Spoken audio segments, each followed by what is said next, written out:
Welcome to the Sugar Freedom Channel. Today's episode is top tip number 4 for big time, long-term weight loss. Top tip number 4 is remember your motivating events. A motivating event is something that happens that gives you the impetus and the determination to change, in this case, to lose weight. I'd like to go ahead and describe my top 2 motivating events.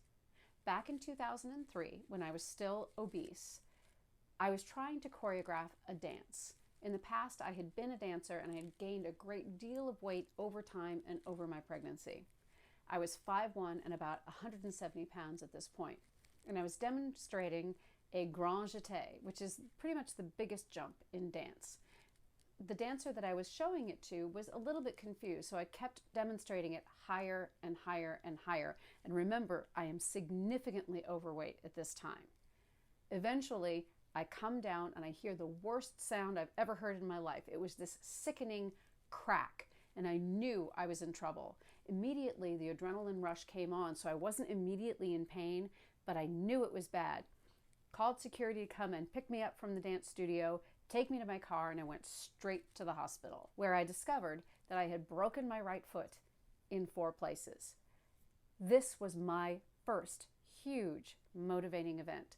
I realized that it wasn't just about my weight or what the scale said. I realized that if I did not lose weight, I was not going to be able to dance. The consequence of continuing to carry excess weight was that not only could I not dance, but I could not demonstrate dance steps either. In order to go back to doing something that I truly loved, I was going to have to find a way to lose the weight. At that point, I joined Weight Watchers and I started doing a lot of cardio. And what I found is that I could lose some weight, about 10 pounds, and then hunger, tiredness, I would gain all of that weight back.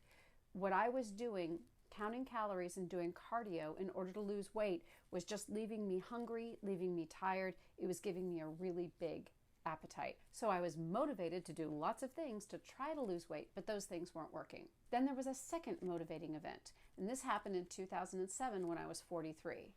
During the same week, I went to the grocery store with my son, and I was offered the senior discount. Now remember, I'm 43, and at this store, the senior discount doesn't start until age 60. So that was upsetting enough.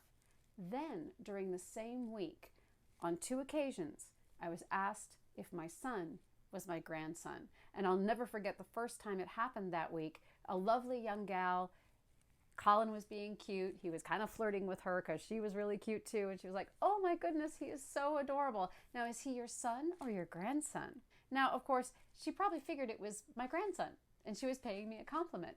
But then she looked into my eyes and she said, "Oh no." And I said, "Yes, he's my son." And she said, "Oh, I hate it when I do that." And I said, "It's okay. He looks young for his age." And I thought, this is really affecting my identity. And on top of that, these were not days when I wasn't really looking very well. On these occasions, I was dressed well. I had my hair done. I had my makeup on.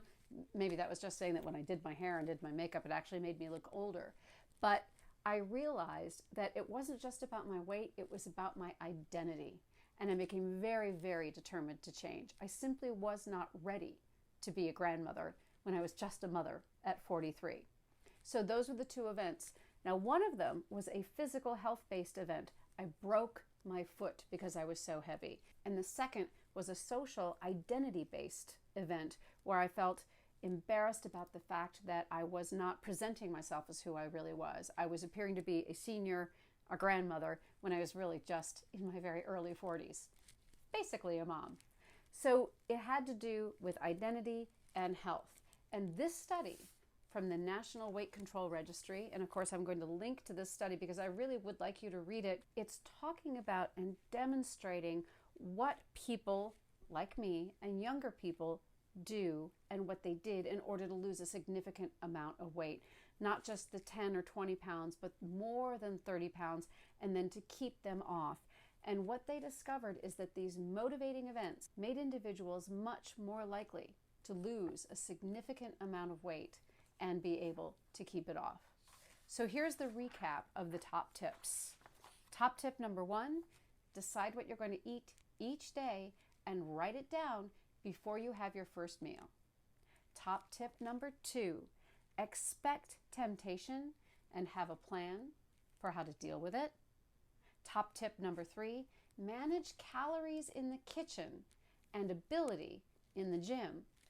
And top tip number 4, remember your motivating events. Another idea on those motivating events, you can use an acting technique called emotional memory to make those events more powerful and even more effective. Try to remember, what were you wearing? What were you hearing? What was the atmosphere? Who was around you? The more vivid you can make that time and the more vivid that you can make the event, the more powerful it can be for preventing temptation and to keep you doing the things that you know you need to do in order to reach your goal. And those things being, you have to manage what you eat, manage how you move, manage how you think, and also how you rest. So having these motivating events, which they also call trigger events, can help you to stick to the techniques that you're using in order to get lean and healthy and be happy for life. And always remember, eat for yourself.